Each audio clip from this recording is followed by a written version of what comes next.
아멘. 네, 그리스도의 죽으심과 우리의 유익이라는 제목으로 말씀 전하겠습니다. 지난 시간 우리는 그리스도께서 고난 받으신 것에 대해서 고백을 했고요. 또 그 그리스도의 고난으로 해서 우리에게 주어지는 유익을 고백했었습니다. 그리스도께서는 율법으로 정죄받은 우리를 위해서 고난 받으셨습니다. 법을 어긴 죄인들을 위하여서 불의한 재판정에서 이렇게 고난을 받으셨습니다.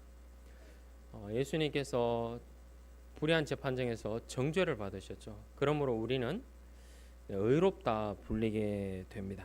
네.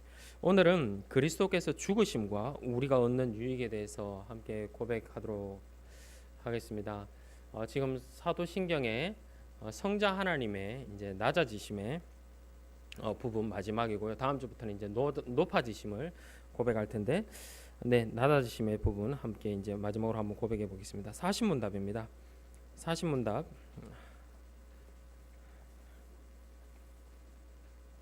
네, 우리 어른들이 문을 읽으면 우리 자녀들이 답을 그렇게 한번 읽었으면 좋겠습니다. 그렇게 한번 읽어보겠습니다. 문 읽어주십시오.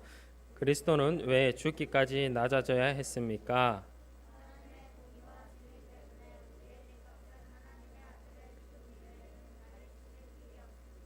네, 왜 죽기까지 낮아져야 했습니까? 그리스도께서는 하나님의 공의를 만족시키려고 죽으시고 장사되셨습니다. 네, 첫 번째로 전할 말씀입니다. 그리스도께서는 하나님의 공의를 만족시키시려 죽으시고 장사되셨습니다. 네. 40문답에 그리스도께서 죽으신 이유를 하나님의 공의와 진리 때문이라 이렇게 말씀을 하고 있습니다. 하나님의 공의가 무엇이냐면 쉽게 말하면 죄값을 철저히 받으시는 것입니다. 하나님의 공의는 성경 전체가 강조하고 있습니다.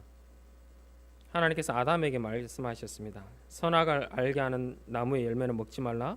내가 먹는 날에 반드시 죽으리라 이렇게 말씀하셨는데 아담이 그것을 먹었습니다. 하나님께서는 이 말씀에 순종하면 생명을 얻지만 불순종하면 죽을 것이라, 반드시 죽을 것이라 이렇게 말씀하셨고, 이 말씀을 따라서 사람을 심판하셨습니다. 진리로 행하신 것입니다.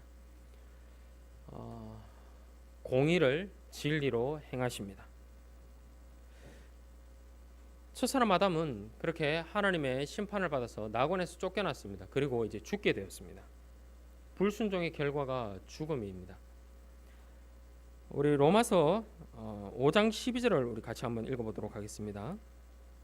로마서 5장 12절입니다.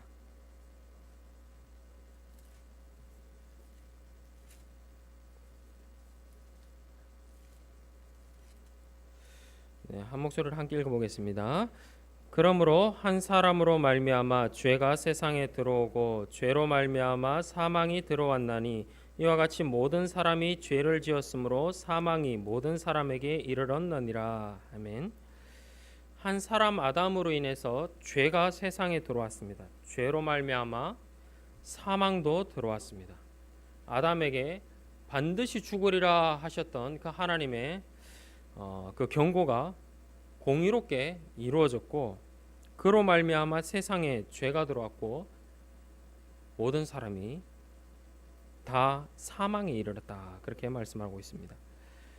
여러분, 이 죄의 값 사망인데 이것을 갚지 아니하면 누구도 이 사망이라는 것을 피할 수가 없게 되어 버렸습니다.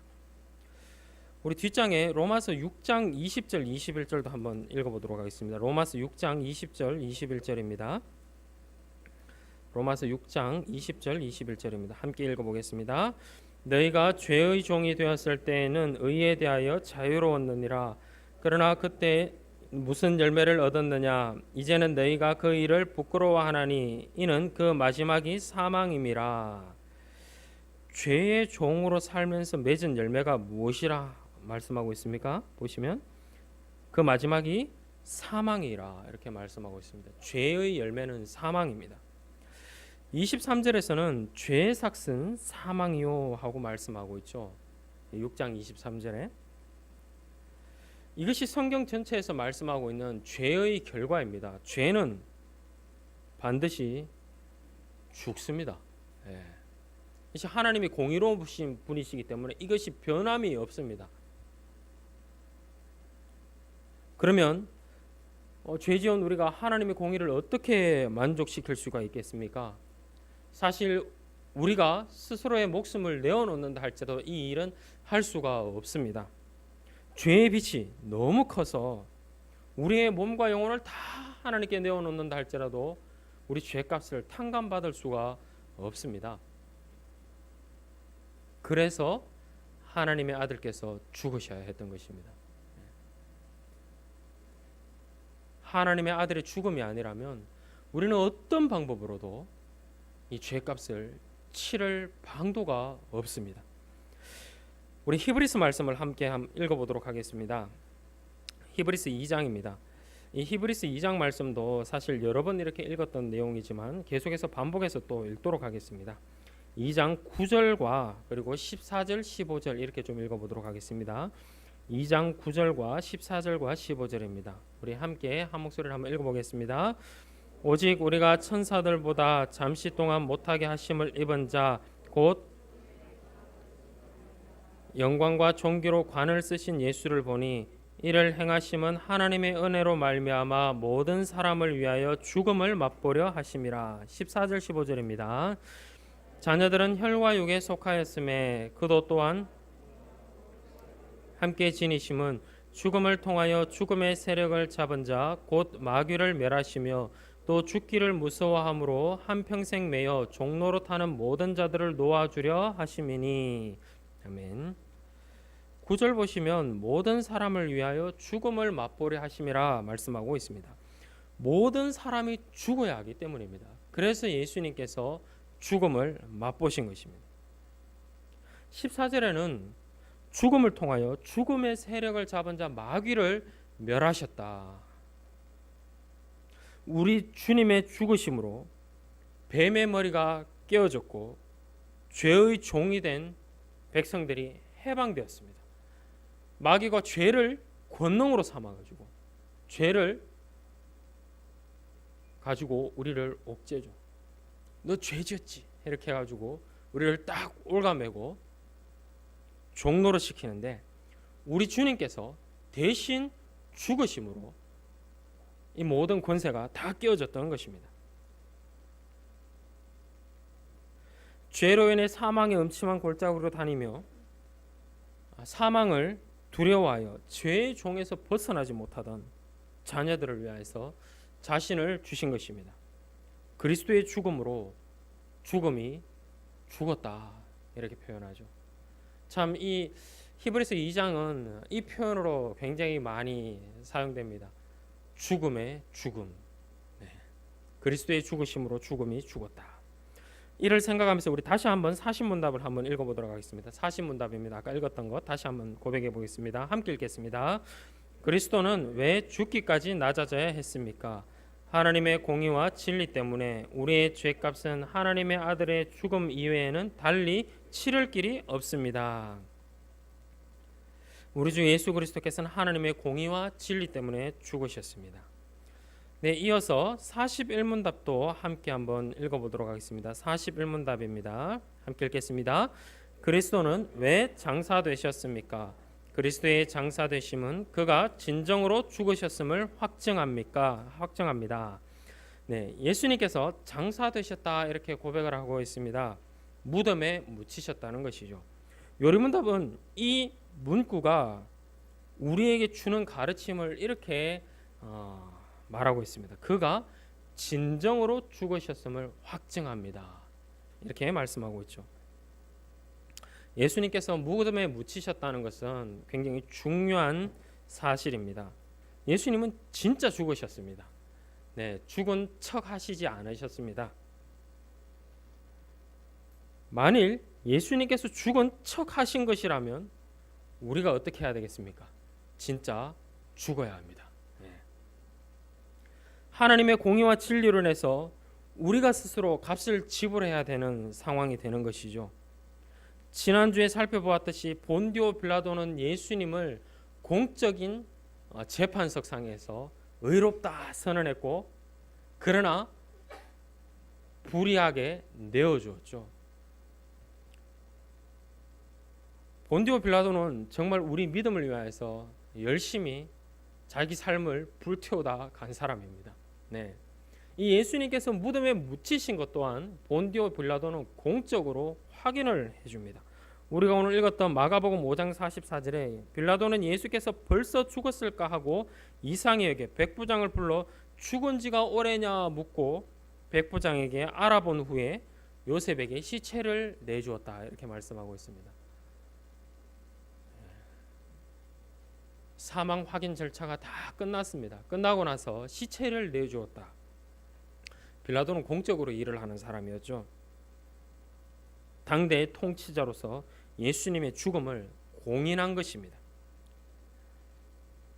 정말 그는 죄인이었지만 하나님께서는 그의 만행까지도 우리 믿음을 위해서 이렇게 섭리해 주고 계십니다.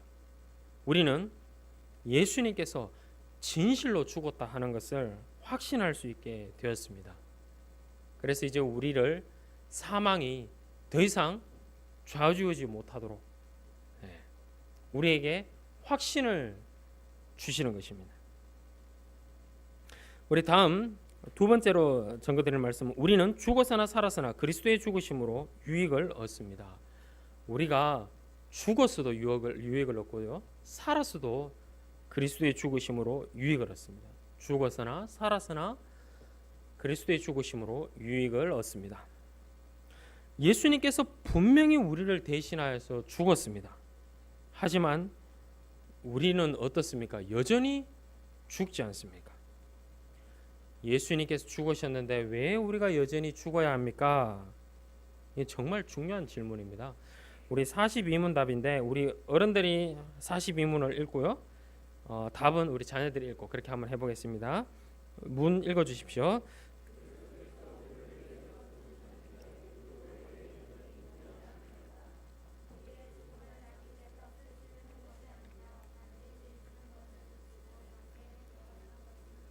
네.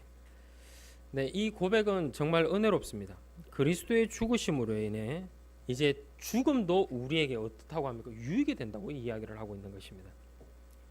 신자의 죽음은 죄값을 치르는 것이 아닙니다, 여러분. 그리스도께서 죄의 삭을 다 지불하셨기 때문에 하나님께서는 우리에게 죄값을 받지 않으십니다. 이거에 대해서 확신을 가지셔야 됩니다. 설교는 듣고 아멘 했지만 근데 당신은 왜 죽습니까? 이렇게 하면 글쎄 그래도 내가 죄가 있어가지고 죽어야 되지 않을까? 아닙니다. 우리의 죽음은 죄값을 지불하는 것이 아니라고 말씀하고 있습니다. 그런데 우리는 왜 죽습니까? 소극적으로 우리는 이제 죽음을 통해서 죄 짓는 것을 그치는 것입니다. 여러분 이것만 해도 너무 큰 유익이지 않습니까? 정말 감격이지 않습니까? 죄와 싸워본 분들은 감격이실 것입니다. 그러나 죄와 싸워보지 않으신 분들은 이 고백이 별로 감격이 되지 않으실 수도 있습니다. 혹시 마음에 감격이 오지 않는다면 앞으로 죄와 열심히 싸우시기 바랍니다. 정말 이것만 해도 너무 감사한 일입니다. 우리는 이제 육신을 벗음으로 더 이상 죄를 안 짓는다고 합니다. 그리고 그것뿐만 아니라 이 땅에서 우리의 생명이 끝나는 즉시 우리의 영혼은 하나님의 품에 안기게 됩니다. 죽음이라는 것이 얼마나 큰 유익인지요. 그렇다 할지라도 우리의 육신은 죽음으로 무덤에서 썩지 않습니까? 네, 그렇습니다. 우리 육신은 썩습니다. 그러나 성경은 이 신자의 죽음을 가리켜서 잔다 이렇게 말하죠. 자는 사람은 반드시 일어날 때가 있습니다. 죽은 사람은 일어나지 못합니다, 여러분. 그러나 자는 사람은 일어납니다. 그때는 사망을 삼키고 이기는 때입니다.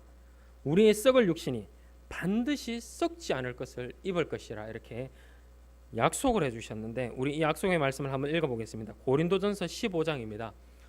부활장이죠. 고린도전서 15장 부활에 관한 교리들을 이렇게 모아놓았는데 고린도전서 15장 50절부터 58절까지 말씀.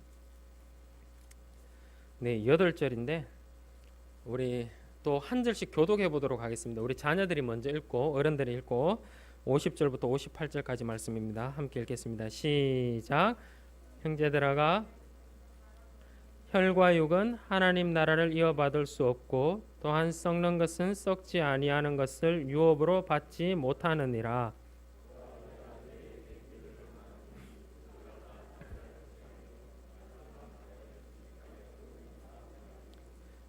나팔 소리가 나매 죽은 자들이 썩지 아니할 것으로 다시 살아나고 우리도 변화되리라.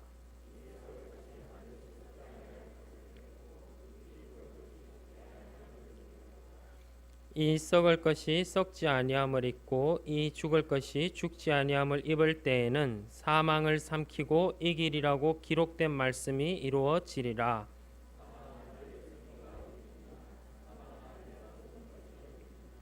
사망이 쏘는 것은 죄요 죄의 권능은 율법이라.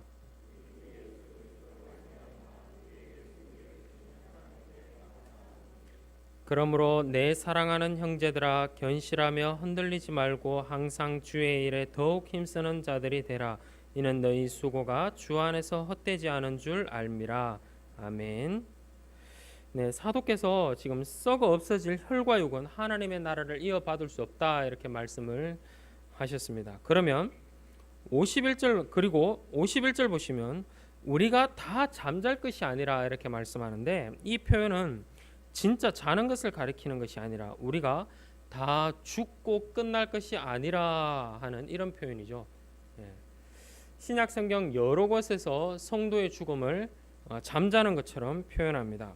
우리는 죽어 썩어지고 끝나지 않습니다. 51절 마지막 부분을 보시면 마지막 나팔의 순식간에 홀연히 다 변화되리니 이렇게 말씀을 하고 있습니다. 썩지 아니할 몸을 입고 다 일어납니다. 그때 신자는 사망을 삼키고 승리를 합니다. 그런데 여러분, 이때가 언제일까요? 먼저는 사망이 쏘는 것을 우리 주 예수 그리스도께서 멸하신 때라 말씀하고 있는데, 여러분 이 일은 이미 일어난 일입니다. 여러분, 우리가 홀연히 다 변화될 일을 바라만 보고 있는 것이 아니라 여러분은 이미 홀연히 변화되셨습니다. 우리는 성령 안에서 홀연히 변화된 자들입니다. 이미 56절에 보시면 사망이 쏘는 것은 죄라 하죠. 죄의 권능은 율법입니다. 율법, 죄, 사망, 사망, 죄, 율법, 이것이 서로 연결이 되어 있습니다. 죄는 하나님의 율법으로 권능을 행사하고요, 사망은 그 죄를 쏘아 가지고 사람을 종노릇하게 만듭니다. 그런데 여러분, 우리 주 예수 그리스도께서는 우리 대신 율법에 완전히 순종하신 분이십니다. 온전히 순종하셨음에도 불구하고 사망에게 맞아서 자기의 생명을 내어주셨습니다. 사망의 고통을 당하시고 장사되시고 죄인이 받아야 할 지옥의 고통까지도 다 받으셨습니다. 여러분, 우리 사도신경의 고백에는 빠져 있죠. 그러나 많은 교회들이 고백하는 이 사도신경의 고백에는 음부에 내려가셨으며 하는 표현이 있습니다. 그냥 번역하다가 우리 한국 초기에 이 사도신경을 번역하다 이 부분을 뺐습니다. 뭐 이유는 여러 가지로 말하고 있는데 사실 정확한 이유는 알 수가 없고요. 여튼 다른 외국의 교회들이나 아니면 한국 안에도 다른 교회들에 가보면 어떤 교회는 사도신경을 고백하면서 음부에 내려가셨으며 하는 이 부분을 고백하는 교회들이 있습니다. 예수님은 율법을 다 지키셨음에도 불구하고 사망의 고통에 자기를 두시고 지옥의 고통까지, 수월의 고통까지, 음부의 고통을 다 경험하셨습니다. 죄인이 받아야 할 최종 형벌이었기 때문입니다. 죄인은 죽고 끝나지 않습니다, 여러분. 죄인은 죽고 형벌이 있습니다. 사람들이 사망을 두려워하는 이유가 무엇입니까? 죽고 나서 형벌 받을 것을 두려워하는데 우리 주님께서 그걸 다 받아주셨습니다. 우리 43문 답은 좀 뛰어넘고 44문 답을 우리 같이 한번 읽어보도록 하겠습니다. 44문입니다. 음부에 내려가셨으며, 함께 읽겠습니다. 시작. 음부에 내려가셨으며 라는 말이 왜 덧붙여져 있습니까? 내가 큰 고통과 중대한 시험을 당할 때에도 나의 주 예수 그리스도께서 두려움과 고통으로부터 구원하셨음을 확신하고 거기에서 풍성한 위로를 얻도록 하기 위함입니다. 그분은 그의 모든 고난을 통하여 특히 십자가에서 말할 수 없는 두려움과 아픔과 공포와 지옥의 고통을 친히 당하심으로써 나의 구원을 이루셨습니다. 아멘. 예수님은 이런 고통을 다 당하셨습니다. 나의 하나님 어찌하여 나를 버리시나이까 하고 말씀하셨을 때 우리 주님께서는 이것이 가장 극심한 고통이셨던 것입니다. 하나님 아버지와 그 관계가 끊어지는 것. 영원 전부터 태초로부터 예수님께서는 그 아버지하고 끊어질 수 없는 사랑의 관계 가운데 계셨습니다. 그런데 그 관계가 끊어지는 것, 지옥입니다. 우리 사람이 당하는 그 지옥의 고통이 무엇입니까? 다시는 하나님의 긍휼과 자비를 얻을 수 없는 성령의 영원한 진노만이 불타는 그 지옥에 있다는 것. 그곳은 하나님의 진노밖에 없습니다. 하나님의 은혜가 없는 곳. 이곳이 지옥이 아닙니까? 사망은 율법을 범한 자들에게 죄를 쏩니다. 죄를 쏘아가지고 음부로 떨어뜨립니다. 너는 율법을 범했고 죄를 지었으니까 죽어야 돼. 죽음 이후에 뭐가 있는지 아니? 지옥이란다. 하나님의 형벌을 가지고 사람들을 옥죄해 있는 것입니다. 사람들이 죽음을 두려워하는 이유는 그 이후에 형벌이 있기 때문이죠. 하지만 우리 주 예수 그리스도께서 죽으시고 하나님의 형벌을 대신 다 받으셨습니다. 율법에 온전히 순종하신 의인이 사망의 고통을 당하심으로 이제 사망이 정복되었습니다, 여러분. 그리스도께서 율법을 지키심으로 죄가 무력화되었고 그리스도께서 사망의 고통을 당하심으로 이제 사망은 아무런 힘을 쓸 수가 없게 되었습니다. 그러므로 이제 주 예수 그리스도 안에 있는 사람들에게는 사망이 아무런 영향력을 행사를 할 수 없는 것입니다. 여러분 감정적으로나 두렵고 아픈 일일 수 있지만 우리가 사망이라고 했을 때 이것이 죄의 영향력으로 우리를 어떻게 하는 것이다. 이런 두려움에서는 벗어나시기 바랍니다. 그것은 믿음이 없는 것입니다. 그런데 이 일이 언제 일어났습니까, 여러분? 이미 일어났습니다. 나아가 우리 주 예수 그리스도께서 다시 오실 때에는 죽었던 모든 자들이 일어날 것입니다. 그리고 그리스도의 재판장 앞에서 마지막 정죄를 받게 될 것입니다. 죽었던 자들이. 하지만 잠자던 모든 신자는 신령한 몸을 입고 부활합니다. 그리고 사랑하는 우리 주님과 눈과 눈을 맞대고 영생합니다. 우리는 죽음 너머에 있는 이 영생을 이미 바라보고 있는 사람들입니다. 그러므로 우리에게는 죽음도 유익한 것입니다. 우리 42문 답을 다시 한번 고백해 볼까요? 42문, 문은 우리 어른들이 읽고 답은 우리 자녀들이 한번 읽어주시기 바랍니다. 함께 읽겠습니다. 그리스도께서 우리를 위하여 죽으셨는데 우리도 왜 여전히 죽어야 합니까?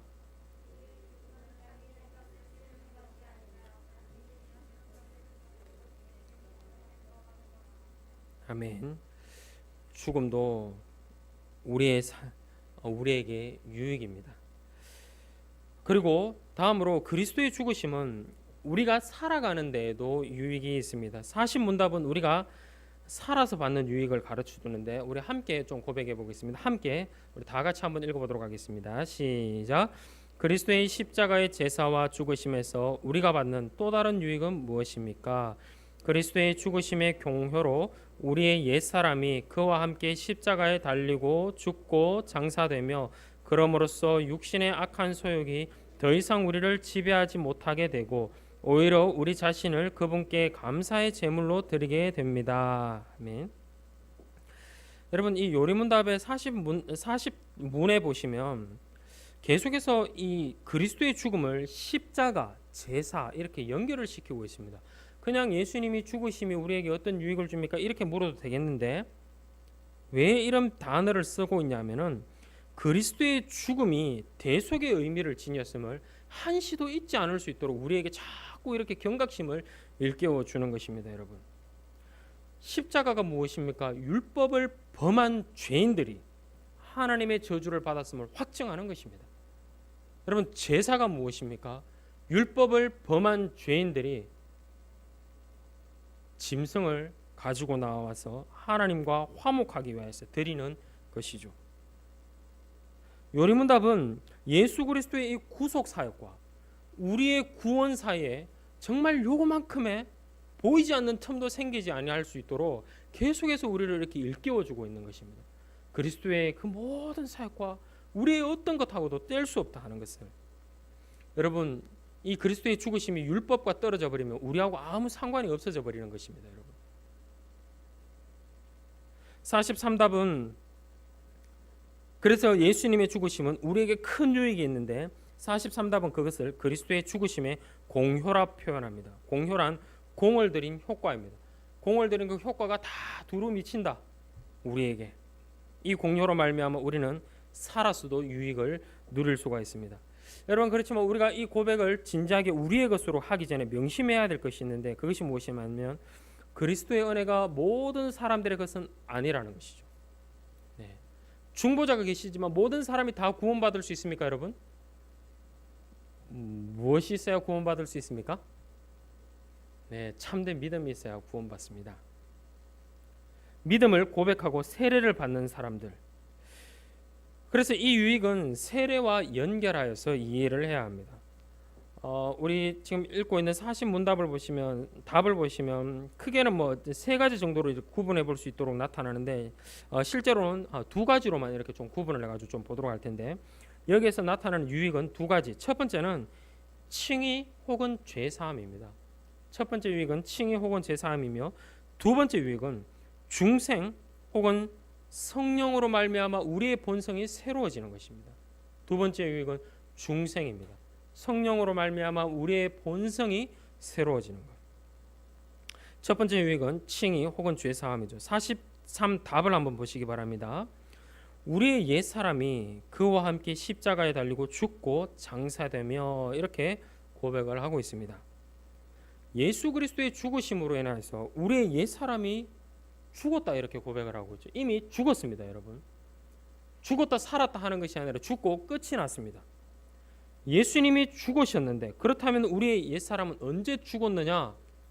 예수님 죽었던 것하고 우리의 옛사람이 죽은 것하고 어떻게 연결이 되는가? 세례 받을 때 물에 빠뜨려 죽었죠. 죽였습니다. 우리가 죽인 것입니다. 우리 옛사람은 우리가 스스로 죽였습니다. 하나님의 은혜를 힘입어 가지고. 우리 로마서 6장 한번 찾아보도록 하겠습니다. 로마서 6장입니다. 로마서 6장 3절 4절과 그리고 6절도 한번 읽어보도록 하겠습니다. 3절 4절 5절 6절 다 같이 읽겠습니다. 5절은 부활에 대해서 말씀하고 있는데 그래도 5절도 같이 읽겠습니다. 3절부터 6절까지 우리 한 목소리를 한번 읽어보겠습니다. 무릇 그리스도 예수와 합하여 세례를 받은 우리는 그의 죽으심과 합하여 세례를 받은 줄을 알지 못하느냐. 그러므로 우리가 그의 죽으심과 합하여 세례를 받음으로 그와 함께 장사되었나니 이는 아버지의 영광으로 말미암아 그리스도를 죽은 자 가운데서 살리심과 같이 우리로 또한 새 생명 가운데서 행하게 하려 함이라. 만일 우리가 그의 죽으심과 같은 모양으로 연합한 자가 되었으면 또한 그의 부활과 같은 모양으로 연합한 자도 되리라. 우리가 알거니와 우리의 옛사람이 예수와 함께 십자가에 못 박힌 것은 죄의 몸이 죽어 다시는 우리가 죄에게 종로로 타지 아니하려 함이니. 아멘. 우리가 믿음을 고백하고 세례를 받을 때 우리의 옛사람이 어떻게 되었습니까? 죽었습니다. 끝이 났습니다. 6절은 더욱 확실하게 옛사람이 예수와 함께 십자가에 못 박혔고 죄의 몸이 죽었다. 이미 죽었다 이렇게 말씀을 하고 있습니다. 옛사람은 하나님의 심판을 받아야 할 것입니다. 하지만 우리가 그리스도의 이름으로 세례를 받아 물로 우리를 씻을 때 성령께서 우리의 모든 죄를 그리스도의 피로 씻어주시죠. 이제 우리 안에 옛사람은 없습니다. 그렇게 씻겨 나간 것입니다. 우리의 옛사람은 그리스도의 피로 씻겨 나갔고 그는 그 물에 빠져 죽었습니다. 세례의 물에 잠기는 심판이 그를 죽였습니다. 하나님께서는 세례로 그리스도와 연합한 우리를 이제 의롭다 불러주십니다. 왜냐하면 우리 안에 옛사람이 없기 때문입니다. 여러분, 옛사람이 남아있으면 어떻게 해야 됩니까? 죄의 값을 치러야죠. 우리는 그리스도의 피로 씻어 죄 없다함을 받았습니다. 그러므로 우리는 하나님의 진노와 형벌을 두려워하기보다는 하나님과 화목할 수가 있는 것입니다. 이것이 바로 칭의이고 죄사함입니다. 여러분, 이 칭의의 은혜는 우리가 듣고 또 들어도 새로운 것입니다. 우리가 얼마나 죄 때문에 두려워하고 얼마나 우리의 연약함 이것 때문에 계속해서 이렇게 두려움에 휩싸여 있는지요. 다음으로 우리가 누리는 유익은 중생입니다. 성령의 은혜로 말미암아 우리의 본성이 새로워지는 것에 대해서 말씀을 드립니다. 우리가 그리스도 밖에 있을 때 우리는 사실 한순간도 하나님의 말씀에 순종을 할 수가 없었습니다. 그리스도 밖에 있는 사람이 어떻게 하나님의 말씀에 순종을 할 수가 있겠습니까? 은혜가 없는데. 6절을 보시면 우리가 죄에게 종노릇 하던 사람이라, 이제 그거 못하게 하는 거라 이렇게 말씀하는 것입니다. 그리스도 밖에는 알게 모르게 항상 하나님을 대적하고 불순종하며 교만하게 그렇게 살아갑니다. 죄의 종이기 때문에. 그러나 옛사람은 이제 죽었습니다. 우리가 그리스도의 이름을 불러서 세례를 받을 때 성령님께서 우리 심령 가운데 오시고 성령님께서 우리를 새롭게 하십니다. 우리는 성령을 받고 새 사람이 됩니다.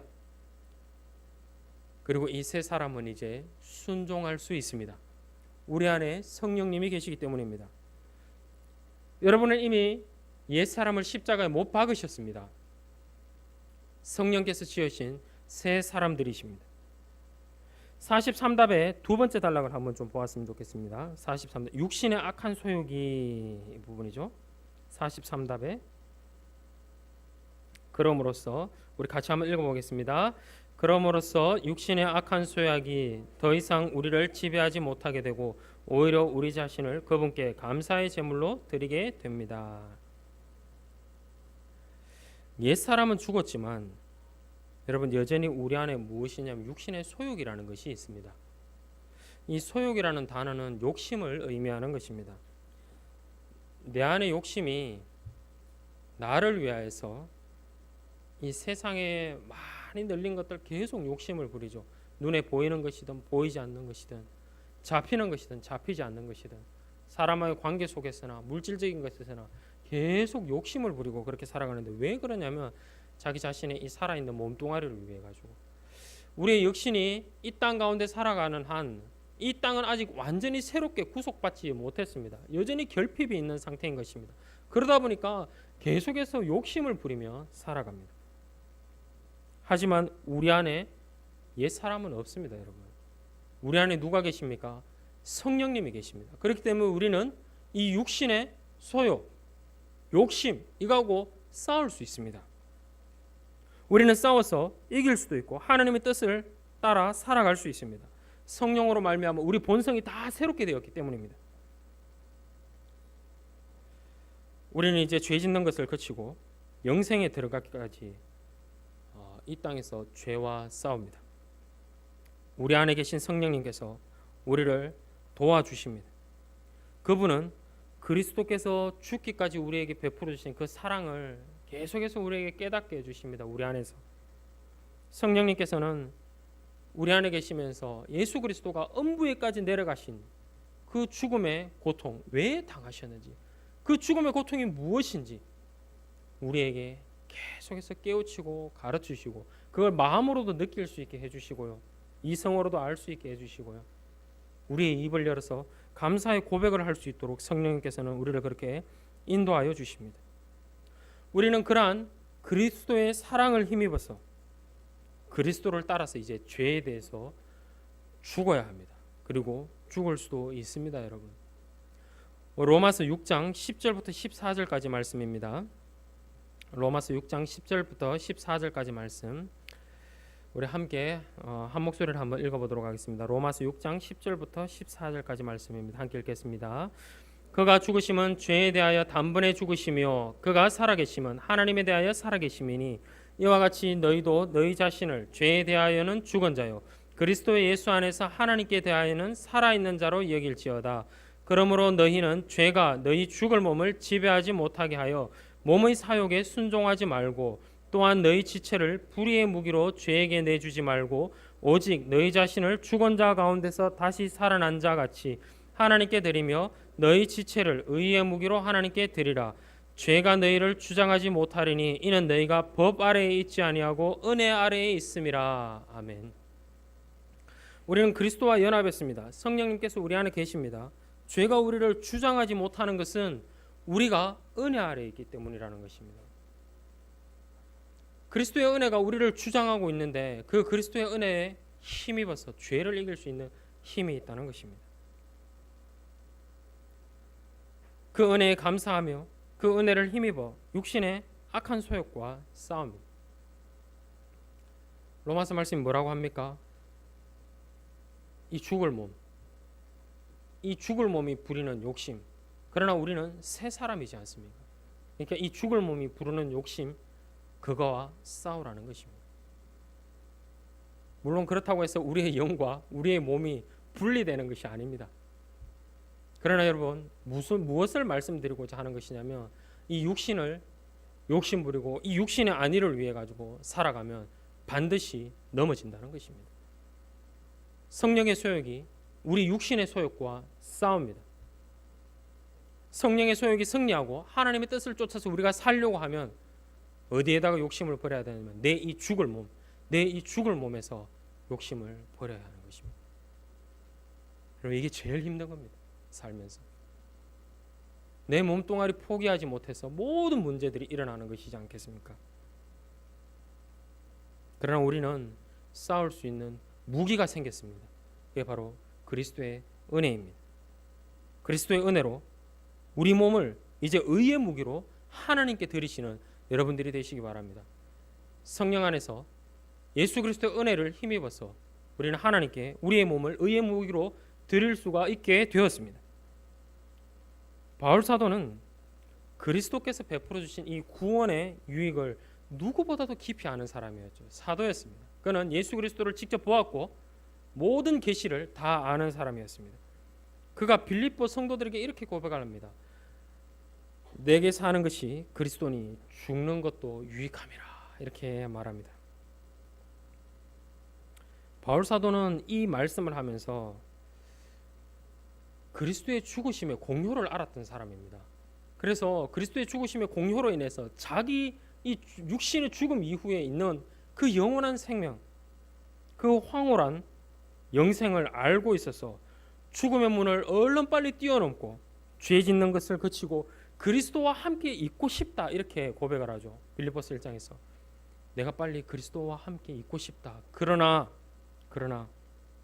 살든지 죽든지 내가 그리스도의 이름을 존귀케 해야 되지 않겠느냐. 그래서 바울 사도는 죽기보다 살기를 선택합니다. 그리고 교회와 함께 하겠다 이렇게 선택을 합니다. 바울 사도께서 빌립보 교회에 이렇게 말합니다. 내가 육신으로 있는 것이 너희를 위하여 더 유익하리라 이렇게 고백을 합니다. 그는 그리스도의 몸된 교회를 위하여서 삶을 선택한 것입니다. 여러분 우린 그리스도의 죽으심으로 인해서 우리 죽음 이후에 있는 너무 많은 그 복들을 이미 알아버렸지만 그걸 알았다고 바로 가고 싶다고 갈 수 있겠습니까, 여러분? 하나님의 뜻을 쫓아서 가야 되는 것입니다. 그럼 우리는 어떻게 해야 됩니까? 우리가 살든지 죽든지 그리스도의 이름이 존귀케 되기 위해서 우리는 살아서도 유익이고 죽어서도 유익입니다. 그러나 우리의 이 삶도 죽음도 그리스도의 이름을 위하여서 우리 대신 죽으시고 우리에게 영생을 허락하신 선물해 주신 그리스도를 위하여서 살아야 한다는 것입니다. 그래서 바울 사도가 선택했습니다. 내가 너희와 함께 있는 것이 너희에게 더 유익하리라. 그것이 그리스도의 이름을 존귀케 하는 것이었기 때문입니다. 교회를 세우는 것이었죠. 우리 이를 생각하면서 43문답을 다시 한번 고백해 보겠습니다. 우리 문은 우리 어른들이 있고 답은 우리 자녀들이 큰 목소리를 한번 읽어줬으면 좋겠습니다. 함께 읽겠습니다.